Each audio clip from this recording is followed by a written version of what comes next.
Hello Robin, কেমন আছো তুমি? জান্নাত, শরীরের অবস্থা তেমন ভালো না, আস্তে আস্তে খারাপের দিকে যাইতেছে।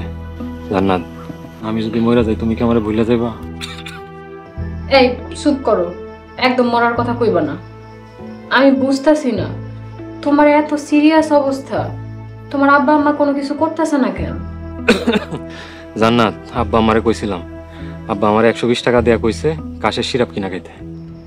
আইসা কাশি সিরাপ খায় একটা চেষ্টা কইরা দেখলেও তো পারো। জান্নাত, তুমি কি পাগল টাগল হয়ে গেছো? ডাক্তার সাহেব কইছে আমার সিরিয়াস অবস্থা, অনেক টেস্ট করাইতে হইব। এই কথা আমি আমার আব্বা আমারে কিছুতেই বুঝাইতে পারতেছি না। এখন তুমি আমার শেষ ভরসা, তুমি একটা কিছু করো। ও আচ্ছা জান্নাত, টাকার জোগাড় হয়েছে? রবিন, আমি তো চেষ্টা করতেছি। তুমি চিন্তা করো না, আজকে রাতের মধ্যে ম্যানেজ হয়ে যাব। জান্নাত, তুমি আমার মিথ্যা সান্ত্বনা দিতেছো না তো? তুমি যদি কনফার্ম করো তাহলে টাকা যাওয়ার টিকিট কাটবো আর ডাক্তারের কাছে সিরিয়াল দিব। শোনো, তুমি ধরো টাকা ম্যানেজ হয়ে গেছে, তুমি সব ব্যবস্থা করো। আমি রাতের মধ্যে তোমার নগদ অ্যাকাউন্টে টাকা পাঠিয়ে দেব। ডোন্ট ওয়ারি, ওকে? মনে হইলো নতুন জীবন পাইলাম জান্নাত। কালকে তো সারাদিন ঢাকায় থাকবো, হয়তো তোমার সাথে কথা হইব না, দেখা করতে পারবো না কালকে। তুমি সুস্থ হও, এই মুহূর্তে আমি আল্লাহর কাছে শুধু এইটাই চাই, ফিয়ামানিল্লাহ। ঠিক আছে জান, তাহলে এখন রাখি। তুমি আমার জন্য দোয়া করো, আমি যেন তাড়াতাড়ি সুস্থ হয়ে যাই। ঠিক আছে, আল্লাহ হাফেজ। আচ্ছা, তুমি সাবধানে থাকো।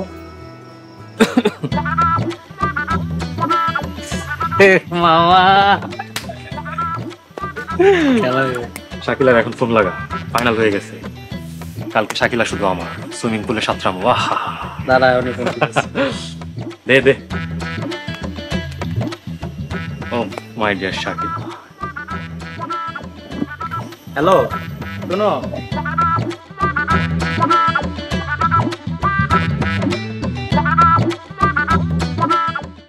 সবাই তো বলা হচ্ছে তাই না গ্রামে?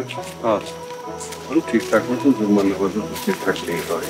আচ্ছা ইমাম ঠাকুর, আমার ওই যে ইলেকশন কর না নির্বাচন কর, এটা তো গোপন ব্যালট পেপারের মাধ্যমে করলে হয় না? জানাব, মসজিদে উপস্থিত মুসল্লিরা হাত তুলা নিজের পছন্দের প্রার্থীর সমর্থন দিব।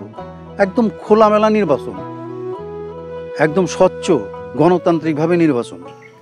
এখানেই তো আমার ভয় লাগে।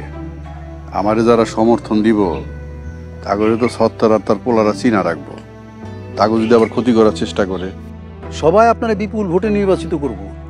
এত বড় মুসল্লি গ্রুপের পিছনে সাত্তার সাহেব আর তার ছেলে লাগার সাহস নাই। ঠিকই কইছেন, মুসল্লিরা তার পছন্দ মতন প্রার্থীরে সমর্থন দিক, তারা নিশ্চিন্ত থাকুক, এটাই আমার প্রত্যাশা। ইনশাল্লাহ সবাই হাত তুলা নির্ভয়ে আপনারা ভোট দিব। চলেন জানাব।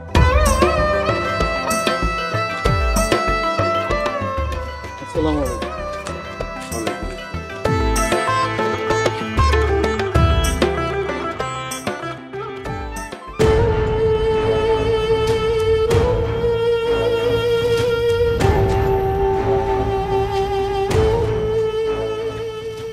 আসসালামু আলাইকুম খলিল ভাই। ওয়ালাইকুম আসসালাম। কি ব্যাপার করলেন? এই যে দল বল নিয়ে রাস্তা আটকানোর মানে কি? কারণ কি? কাকা, কারণটা আমি আপনাকে ক্লিয়ার করে দিতেছি। আগামীকাল মসজিদের সভাপতি নির্বাচন থেকে আপনি ক্লিয়ার হয়ে তারপরে আপনি দেখবেন আপনার চলার পথ সবসময় ক্লিয়ার, সুখে শান্তিতে থাকতে পারবেন। অসম্ভব। আমি মসজিদ কমিটির সভাপতি পদে নির্বাচন করতেছি এলাকার ধর্মপ্রাণ মুসল্লিগো অনুরোধে। তাগলগে কথা না কইয়া এই বিষয়ে কোনো সিদ্ধান্ত নিতে পারবো না। তা না হলে আমি মুখ দেখাইতে পারবো না। আমাকে দায়িত্ব দেবো। আপনাকে নাটক করেন, হ্যাঁ? আচ্ছা ঠিক আছে, আপনার কাজটা আমি সোজা করে দিতেছি। এই কাগজটা দে।